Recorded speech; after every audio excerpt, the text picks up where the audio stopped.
जय सर।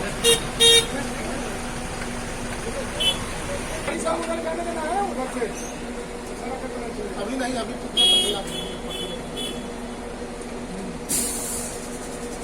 कोई बात नहीं, ले लेंगे।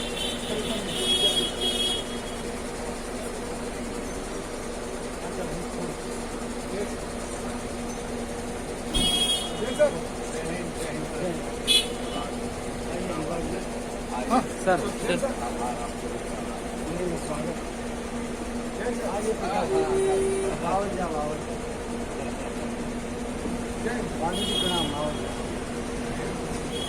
नालंदा के धरती पर स्वागत बा गुरु जी। हमारे भी स्वागत है।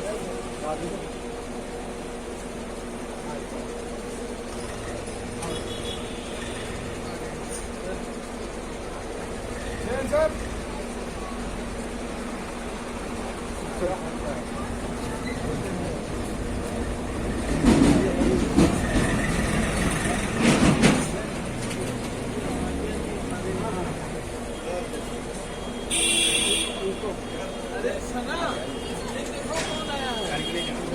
अनुराग सर कहाँ है?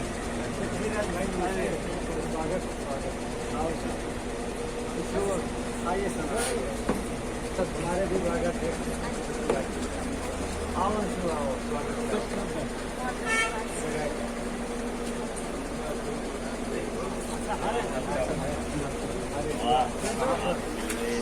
आइए अनुराग जी। अनुराग सर और बिहार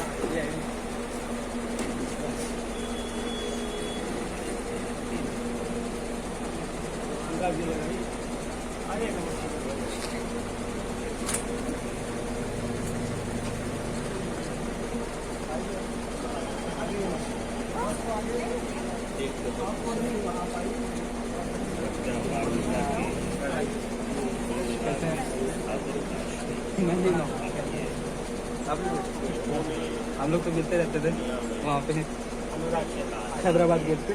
हाँ हाँ।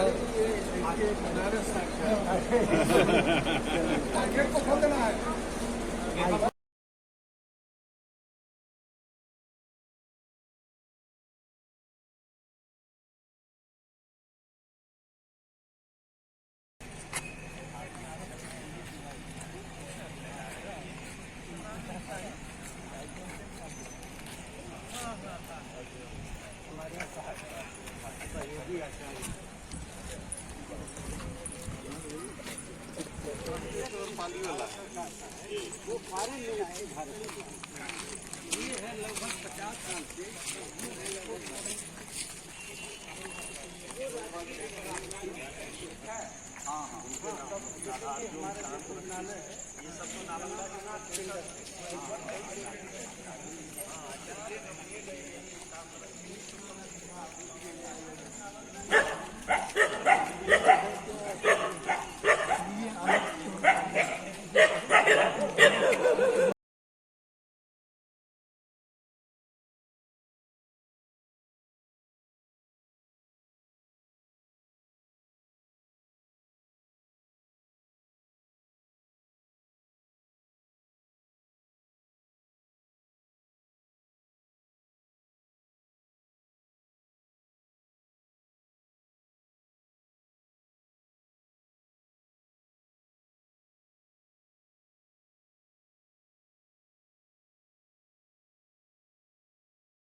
सम्मा सम्बुद्धास्सा नमो तस्सा भगवतो अरहतो सम्मा सम्बुद्धास्सा इति विसो भगवा अरहं सम्मा सम्बुद्धो नमे सिद्धिपन्नो भगवतो सर्व संघो यदि दासदारि पुरिसा युगानि अर्धा पुरिसा औन्नेयो जगिनेयो ऐश्वरी करणीयो अनापुण्यकता लोकसति सपेदियो विवैसन्तु सको रोगो विनाशतु महादेवान्तराय सुखी दीर्घायुको भव अभिवादना दिलैसनिसमदा पसरिनो सदारो धम्मा वदन्ति आयुवनो सुखं बलं साधु साधु।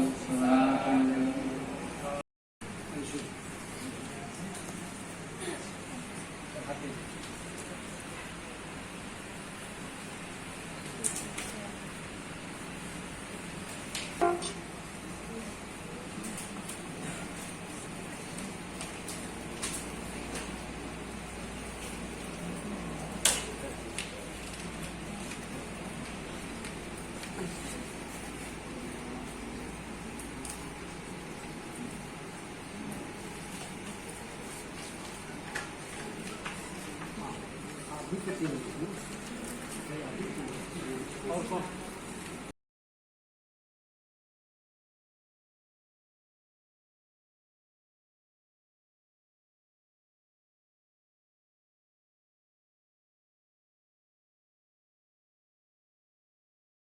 आनंद शाही जी, भाई रणेंद्र जी, प्रोफेसर मृदुला सिन्हा जी, श्रीमान गुटमैन जी,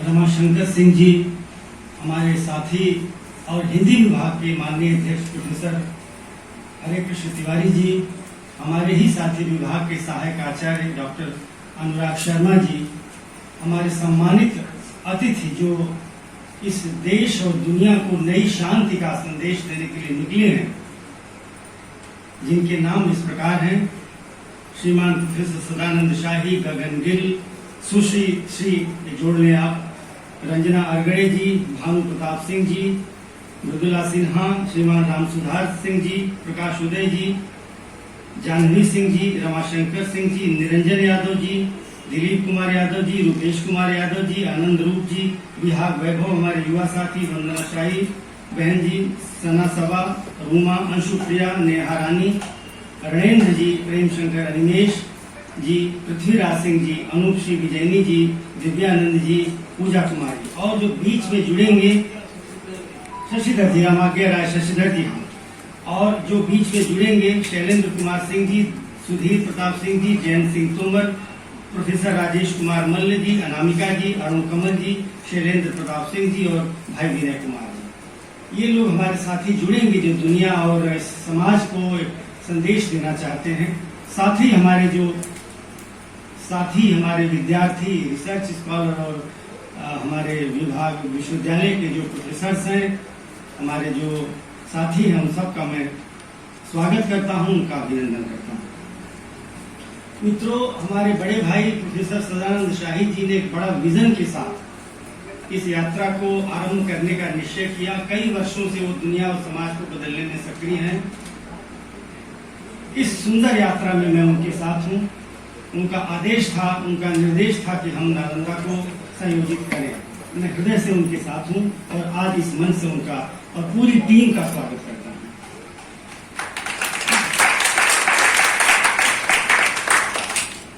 कोई एक बुद्ध कभी होता है पैदा, और बुद्ध की जो प्रक्रिया है वह जब हम जो साहित्यकार हैं, जो चिंतक हैं, जो कलाधर्मी हैं, उनकी रचना प्रक्रिया से कैसे बुद्ध उद्बुद्ध होते हैं, ये बहुत बड़ी बात है।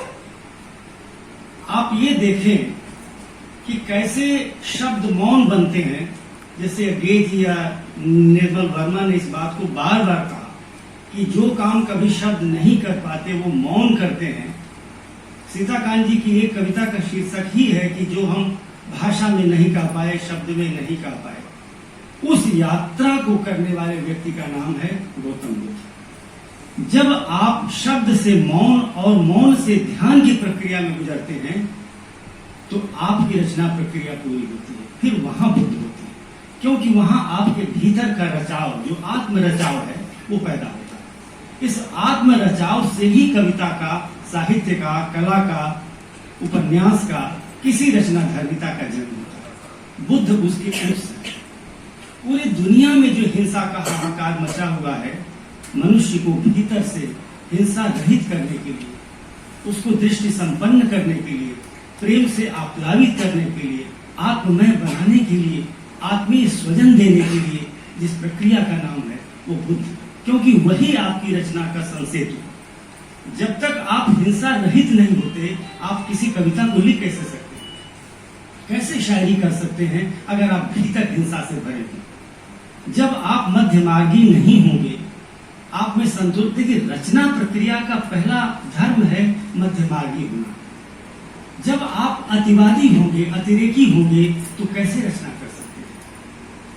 ये इस मध्य मार्ग को देने वाला व्यक्ति कौन था?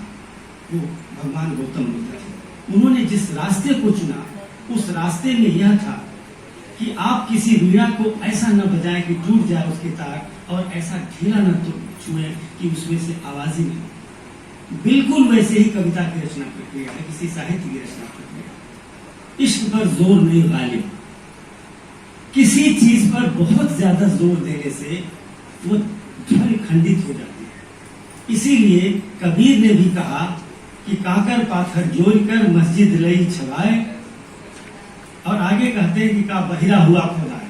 यानी बहुत ध्वनि करने से जो भीतर का आलाप है वो खत्म हो जाता है। इसीलिए मलेज ने उसको एक आलाप की प्रक्रिया कही। भीतर ध्वनित होने की प्रक्रिया आपकी सर्जना में ध्वनित होती है, आपकी रचना में ध्वनित होती है। मैं इसीलिए कहता हूं कि जो हमारा साहित्य सर्जन है उसमें मैत्री, करुणा, बगैर करुणा के, बगैर शांति के आप इस दुनिया की कल्पना कैसे कर सकते हैं। मैं आपको सीताकांत महापात्र का एक छोटा सा उदाहरण दूंगा उनकी कविता का। अंधकार में एक रोशनी है जो दूर से चल के आती है, जैसे बुद्ध का चेहरा, शांति की आवाज लेकर।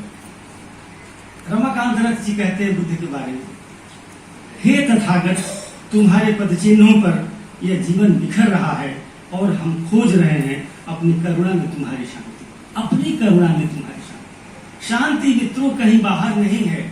भगवान बुद्ध ने जिस व्यष्टि से समष्टि की यात्रा की, उन्होंने ये कहा कि खुद को ठीक कर लेंगे तो बाहर भी अच्छा होगा।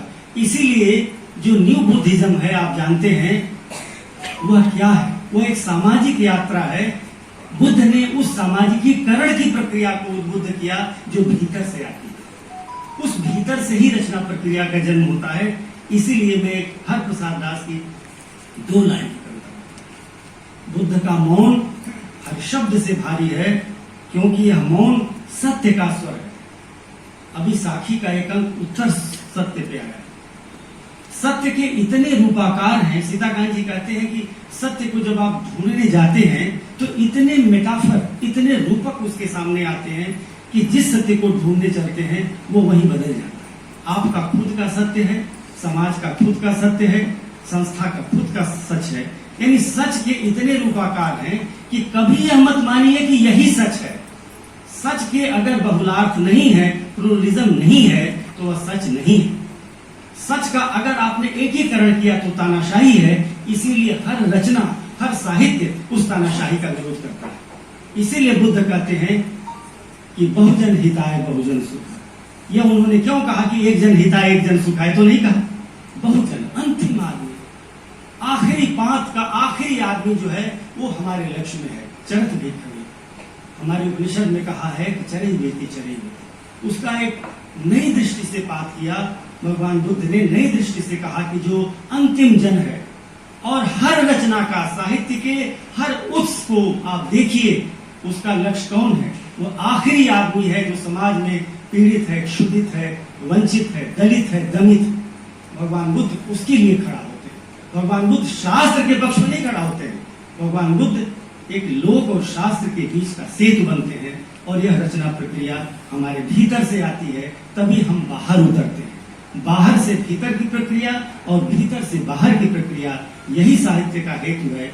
और मैं अपने सारे साथियों को मैं बधाई दूंगा कि आप इन दोनों प्रक्रियाओं की आवाजाही को सीधे साक्षात्कृत करें।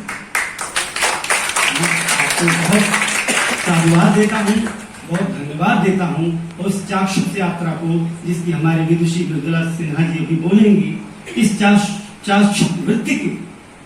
क्योंकि जो आंखें खुली देखती हैं वो पूरी तरह नहीं देखती, जो आंखें भीतर से देखती। अविगत गति कछु कहत न आवे सूरदास, जो मीठे गूंगे फल कौरस अंतर्गत ही भावे। जैसे गूंगे को आप कहेंगे कि मीठे की परिभाषा बताओ, नहीं बता सकता, वैसे ही जो सत्य को पा जाता है वो सत्य का बका नहीं कर सकता। अगर आप किसी से प्रेम करते हैं तो आप यह कह नहीं सकते कि मैं तुमसे प्रेम करता हूं, क्योंकि वह अव्याख्येय है, अनिर्वचनीय है। इसी तरह से सत्य भी अनिर्वचनीय है, और यही बात गौतम बुद्ध कहते हैं। नमस्कार, धन्यवाद। बहुत सारी कविताएं लिखी हैं, और हम देखते हैं कि आधुनिक काल में रामचंद्र शुक्ल ने इसकी शुरुआत की थी, लाइट ऑफ एशिया का बुद्ध चरित्र के रूप में अनुवाद करके, और उसके बाद हिंदी कवियों की एक परंपरा बन गई। और छायावादी कवियों में प्रसाद पंत निराला से होते हुए आधुनिक काल में हम देखते हैं कि केदारनाथ सिंह तक और गगन गिल और यश मालवीय और बहुत सारे कवियों ने बुद्ध के जीवन को आधार बना करके कविताएं लिखी हैं। अब उसी क्रम में इस यात्रा दल के संयोजक प्रोफेसर सदानंद शाही जी को मैं आमंत्रित करता हूं, वो आए और कविता पाठ के बाद अपना वक्तव्य भी दें।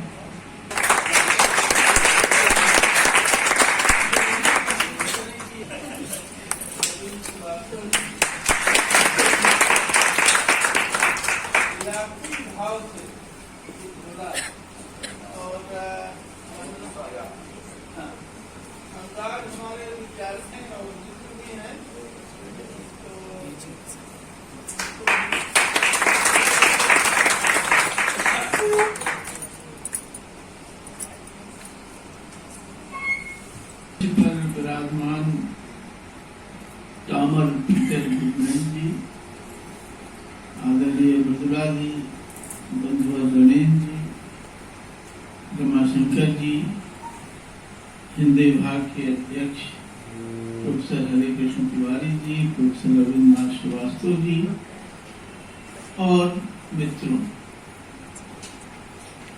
यात्रा के उद्देश्य के बारे में रमाशंकर जी ने बताया। आपको एक पर्चा भी मिला है जिसमें यात्रा के उद्देश्य के बारे में लिखा गया है, तो उस पर मैं कुछ नहीं कहूंगा, इसलिए भी कि मैं नालंदा में हूं और बचपन से हम लोग सुनते आए हैं कि यहाँ एक महान विश्वविद्यालय था जिसे ध्वस्त कर दिया गया। किसने ध्वस्त किया, इसके बारे में खूब कहानियां मिलती हैं, लेकिन कैसे ध्वस्त हुआ, वह विश्वविद्यालय क्यों ध्वस्त हुआ, यह एक सवाल है। और उसके साथ एक सवाल यह भी है कि आपको रोका किसने था कि एक आतताई आकर के विश्वविद्यालय ध्वस्त हो गया, तो आपने दूसरा विश्वविद्यालय खड़ा क्यों नहीं?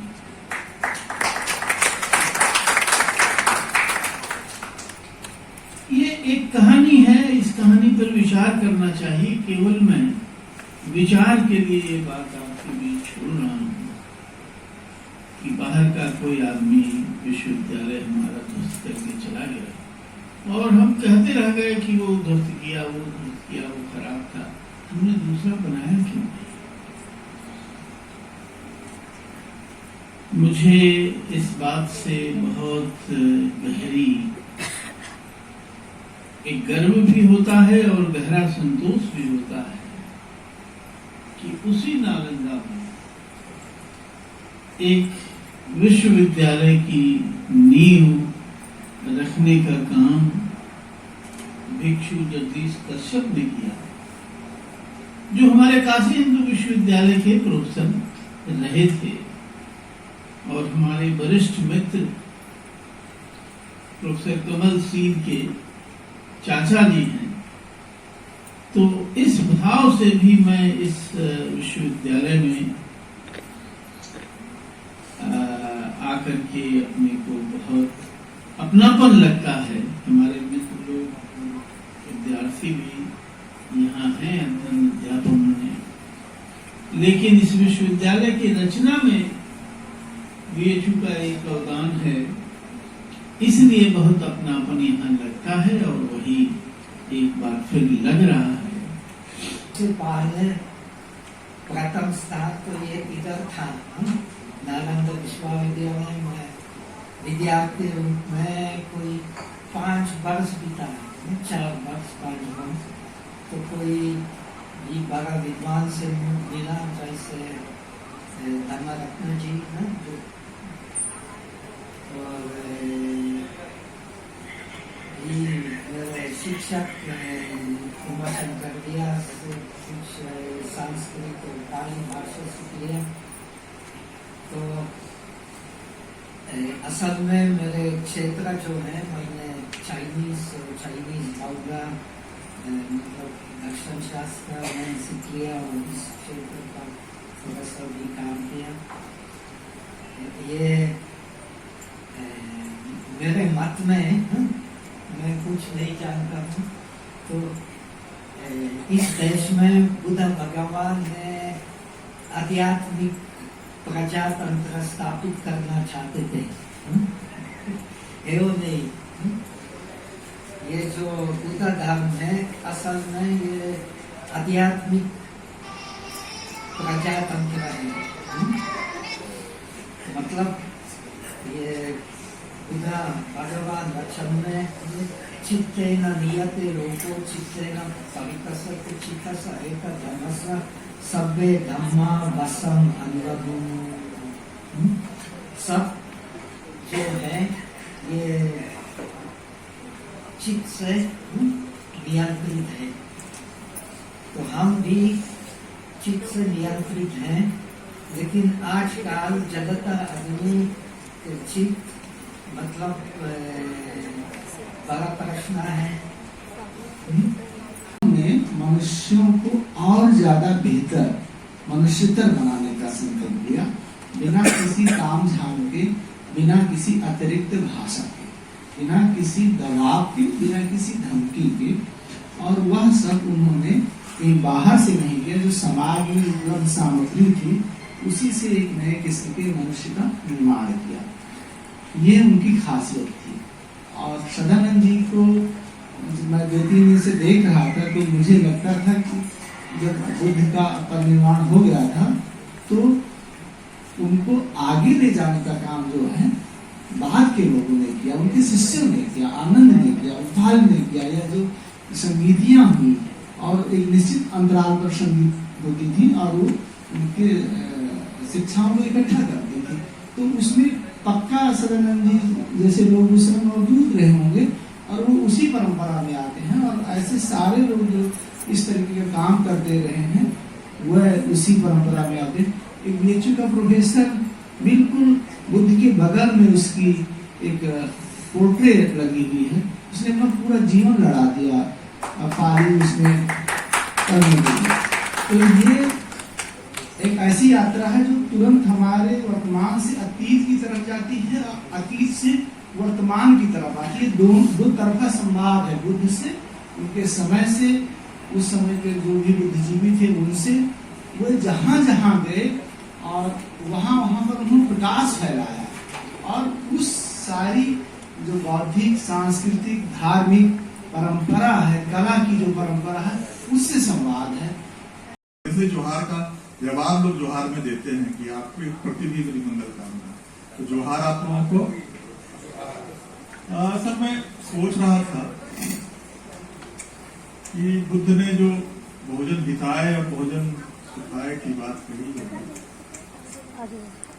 तो उस देश काल की वो आवश्यकता रही होगी या उनके जो उनको जो संबुद्धता या उनको जो ज्ञान की प्राप्ति हो गई होगी, लेकिन बुद्ध ने कभी ऐसा कहा नहीं कि हमने जो कहा है कि उसको आप दोहराएं, क्योंकि अगर वो रहता वो मामला श्रुति वाली कि आप वही को रटें और उसको भी उल्लेखित करें जो ऋचाओं के साथ था, वैदिक ऋचाओं के साथ, तो फिर वो हीनान, महायान, वज्रयान और सहजयान नहीं होता, या नागार्जुन फिर यहाँ से उठ के नागार्जुन कुंडा जाकर कोई अलग तरह की चीज वो नहीं देते। तो वो बहुत जड़ दर्शन नहीं है, वो आपको सोचने के लिए विवश करता है कि आप इसमें कुछ नया जोड़ें। मैं ट्रैवल इंस्टीट्यूट के डायरेक्टर के तौर पे ट्रैवल फिलॉसफी पे सब सोच रहा था, देख रहा था वहाँ के लोग, चूंकि दीक्षित तो वहाँ भी बहुत कुछ नहीं है, सब बातचीत परंपराओं में ही है। तो मैंने एक अंतर्राष्ट्रीय सेमिनार करवाया था ट्रैवल फिलॉसफी, तो जो बातें निकल के आई बड़ी अद्भुत थी। कुछ चीजें उसमें शेयर करना चाहता हूँ। एक तो ये लगा कि जितना भी संस्थागत धर्म है, या तो वो मानव केंद्रित है या ईश्वर केंद्रित है।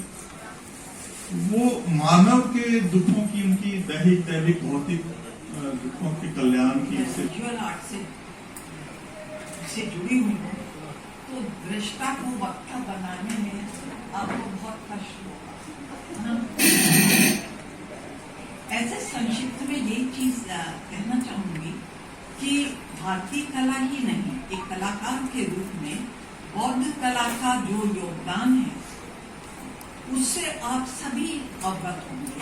मैं सोचती हूँ सभी ने अजंता की गुफाओं से या मौर्य काल के या सांची के स्तूप पे बने हुए, तो बहुत आप सभी जानते हैं कि भारतीय कला में बौद्ध कला का क्या योगदान रहा है। और भारतीय ही नहीं कहूँ, अजंता की जब गुफाओं के चित्र देखते हैं तो विश्व कला में भारतीय कला को खड़ा करती है।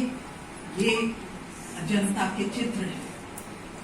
तो उन चित्रों को या उन स्कल्पचर्स को जब हम देखते हैं,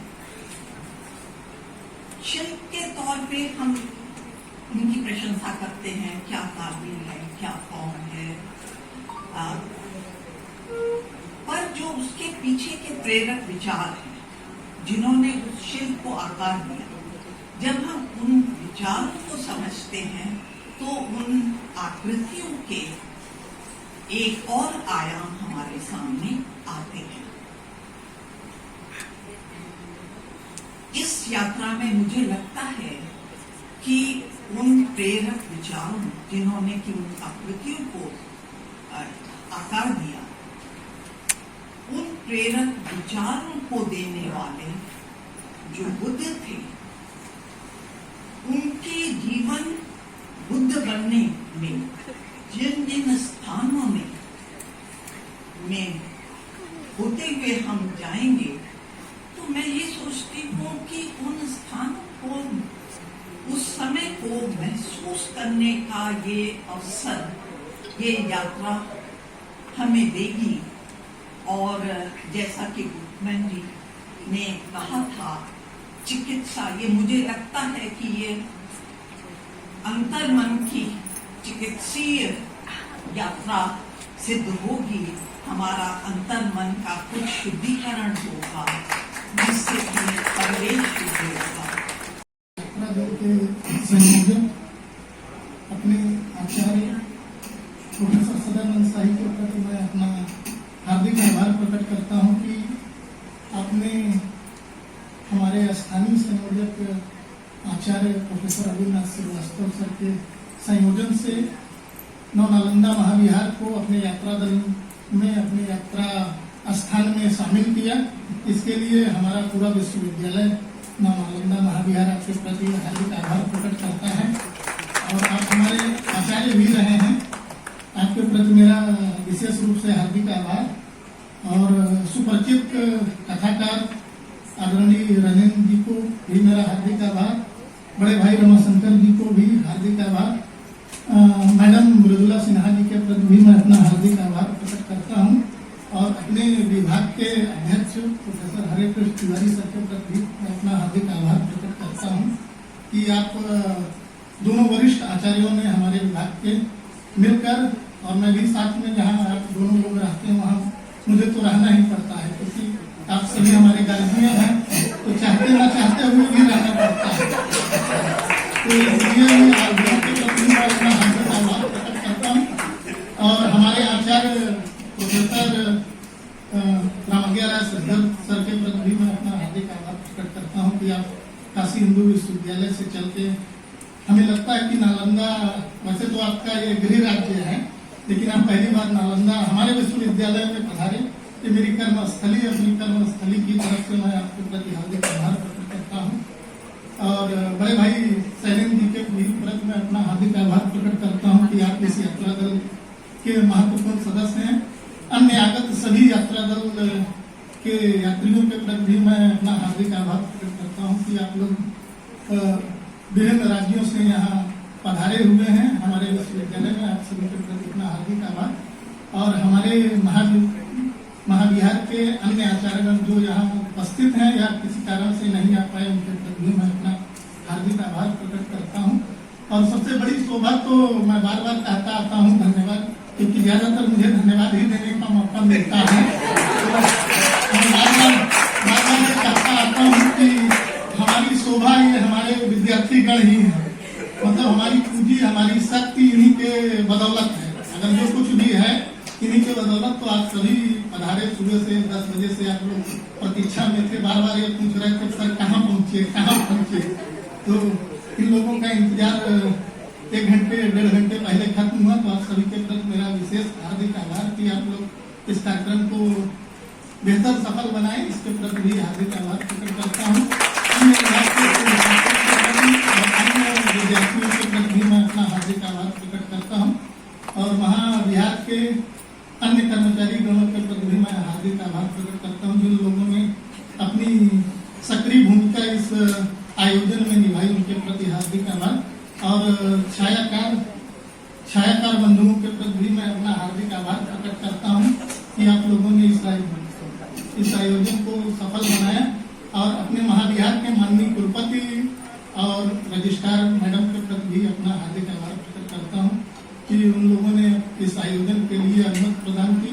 न केवल अनुमति प्रदान की बल्कि अन्य जो सुविधाएं हो सकती थी महाविहार से, उसको भी साहस प्रदान करने की अनुमति प्रदान की। इसके लिए भी अपना हार्दिक आभार प्रकट करता हूँ। अंत में जो कोई छूट गया है उसके प्रति भी मैं अपना हार्दिक आभार प्रकट करता हूँ।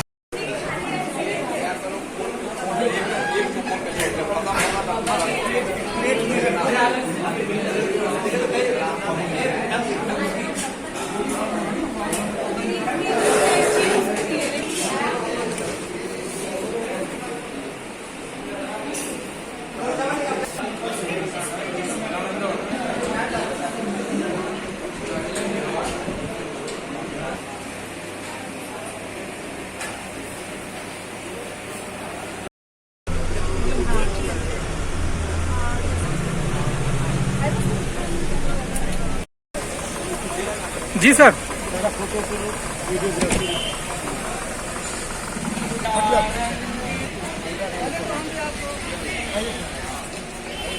भेजिए सर। हाँ जी।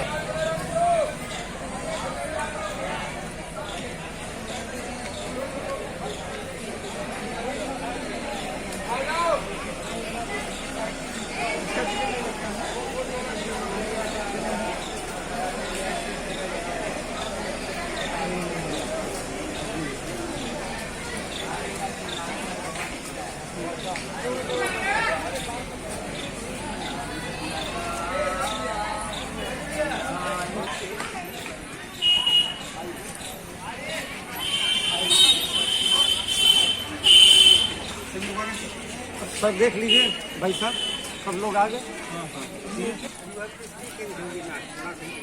Okay sir, but I can explain. विद्यालय है जिसका इतिहास 6th सेंचुरी BC से शुरू होता है। जब यहाँ आम का बागीचा था, यहाँ भगवान बुद्ध आए थे। बुद्ध ने यहाँ 2 लोकल शिष्य बनाया, मोगलाना एंड सारीपुत्रा। मोगलाना जिनकी समाधि सांची स्तूपा मध्य प्रदेश भोपाल में है। यहाँ नालंदा की सबसे बड़ी इमारत, ऊंची इमारत सारीपुत्र का स्तूप है, जिसे सम्राट अशोक ने इन 3rd सेंचुरी BC बनाया on the relics of Sariputra, Sariputra के राख को रख करके। उसके बाद इस विश्वविद्यालय का निर्माण 5वीं शताब्दी में मगध की राजा कुमार गुप्त ने किया था। सो एक्चुअल नालंदा विश्वविद्यालय के संस्थापक राजा कुमार गुप्त। 5वीं के बाद 7वीं शताब्दी में हर्षवर्धन, 9वीं शताब्दी में राजा देवपाल ने भी इसका विस्तार किया था। प्रोफेसर अध्ययन और अध्यापन के कार्य में लगे हुए थे। 5वीं से लेकर के 12वीं शताब्दी तक नालंदा रत्न दधी और रत्न रंजी का था। इतनी किताबें थी उनमें, जब जलाई गई नालंदा 6 महीना तक लगातार जलता था। फिर धीरे धीरे करके भूकंप में ये दबता चला गया और ये एक मिट्टी का पहाड़ जैसा हो गया था। अभी मात्र 1 वर्ग किलोमीटर की खुदाई हुई है, जिसे हम लोग देख सकेंगे। बाकी एरिया पर गांव बसा हुआ है, खुदाई बंद है। हम नालंदा का जो इंफॉर्मेशन आपको दे रहे हैं सर, देने जा रहे हैं, ये हमारी कल्पना नहीं, ह्वेनसांग चीनी यात्री की डायरी से मालूम पड़ती है, जो यहाँ का छात्रवादी टीचर था। उन्होंने अपनी डायरी में लिखा, जिस डायरी का नाम है CUT। उस डायरी में वर्णन किया गया था, नालंदा 2 शब्द खंडों का मेल है, नालंग और दाम। नालंग माने कमल का फूल, जो ज्ञान का प्रतीक है। दाम माने देने वाला, वह स्थान जो ज्ञान को देता है, वो नाम नालंदा है।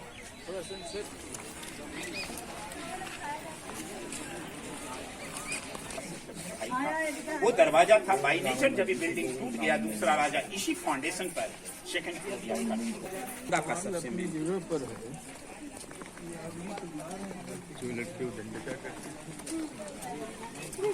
खाली जा रहे हैं सर। 600 BC का है, 600 BC। ये 3 काल में बनी गुप्ता हर्षा पाला डायनेस्टी। अंदर से सॉलिड है। इसके ऊपर बुद्ध की बहुत बड़ी मूर्ति थी। कुछ मूर्तियां वहाँ दीवारों पर हम लोग देख रहे हैं, देख रहे हैं ना। इनके आसपास कुछ गोल गोल जो कंस्ट्रक्शन है, वो इनकी समाधियां हैं। जो विद्यार्थी